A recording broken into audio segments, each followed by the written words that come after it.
പ്രമുഖ മാധ്യമപ്രവർത്തകൻ സിദ്ധാർത്ഥ് വരദരാജനെതിരെ രാജ്യദ്രോഹ കുറ്റം ചുമത്തിയിരിക്കുന്നു അസം പോലീസ് എന്നുള്ളതാണ്. കരൺ ഥാപ്പർ എന്നിവർക്ക് ഗുവാഹട്ടി പോലീസ് സമൻസ് അയച്ചിട്ടുണ്ട്. കരൺ ഥാപ്പർ, സിദ്ധാർത്ഥ് വരദരാജൻ എന്നിവർക്കാണ് ഗുവാഹട്ടി പോലീസ് സമൻസ് അയച്ചത്.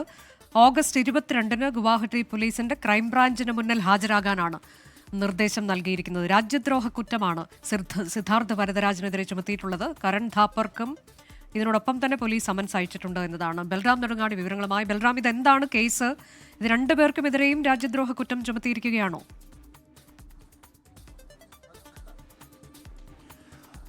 അനുജ, രാജ്യത്തെ തന്നെ മുതിർന്ന പ്രമുഖരായ 2 മാധ്യമപ്രവർത്തകർക്കെതിരെയാണ് അസം പോലീസ് രാജ്യദ്രോഹം കുറ്റം ചുമത്തി സമൻസ് അയച്ചിരിക്കുന്നത്. വയറിൻ്റെ ഫൗണ്ടർ എഡിറ്റർ സിദ്ധാർത്ഥ് വരദരാജൻ, ഒപ്പം തന്നെ കരൺ താപ്പർ എന്നീ മാധ്യമപ്രവർത്തകരോട് അസം പോലീസിന് മുന്നിൽ ചോദ്യം ചെയ്യലിനായി ഓഗസ്റ്റ് 22-ന് ഹാജരാകണം എന്നാണ് ആവശ്യപ്പെട്ടിരിക്കുന്നത്. എന്നാൽ എന്ത് കേസിലാണ് ഈ നോട്ടീസ് എന്നതുമായി ബന്ധപ്പെട്ട് യാതൊരു വിശദീകരണവുമില്ല. ഇവർക്കെതിരെ രജിസ്റ്റർ ചെയ്ത FIR അത് എന്തിൻ്റെ അടിസ്ഥാനത്തിലാണ്, ആരുടെ പരാതിയിലാണ് എന്ന ഉള്ളത് അവ്യക്തമാണ്. ഈ ഒരു ഘട്ടത്തിലും ഈ നോട്ടീസ് ലഭിച്ച ഉടൻ തന്നെ ഇക്കാര്യങ്ങൾ അന്വേഷിച്ചെങ്കിലും യാതൊരു തരത്തിലുള്ള പ്രതികരണവും അസം പോലീസിൻ്റെ ഉന്നത ഉദ്യോഗസ്ഥരുടെ ഭാഗത്തു നിന്ന് പോലും ഉണ്ടായില്ല എന്നാണ് ലഭിക്കുന്ന വിവരം.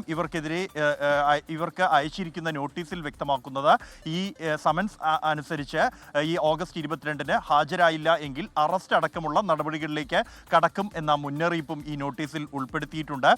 ഇവർക്കെതിരെ അയച്ചിരിക്കുന്ന നോട്ടീസ് ക്രൈംബ്രാഞ്ച് ഇൻസ്പെക്ടർ സൗമർജിത് റായ് ആണ് ഈ നോട്ടീസ് അയച്ചിരിക്കുന്നത്. FIR നമ്പർ അടക്കമുള്ള വിശദാംശങ്ങൾ ഇവർക്ക് കൈമാറിയിട്ടില്ല. അതേസമയം ഇവർക്കെതിരെ ഈ ഇന്ത്യൻ ശിക്ഷാ നിയമത്തിലെ 152, 196, 197, 1D, 353, 45, 61 എന്നീ വകുപ്പുകളാണ് BNS അനുസരിച്ച് ഇവർക്കെതിരെ ചുമത്തിയിരിക്കുന്നത്.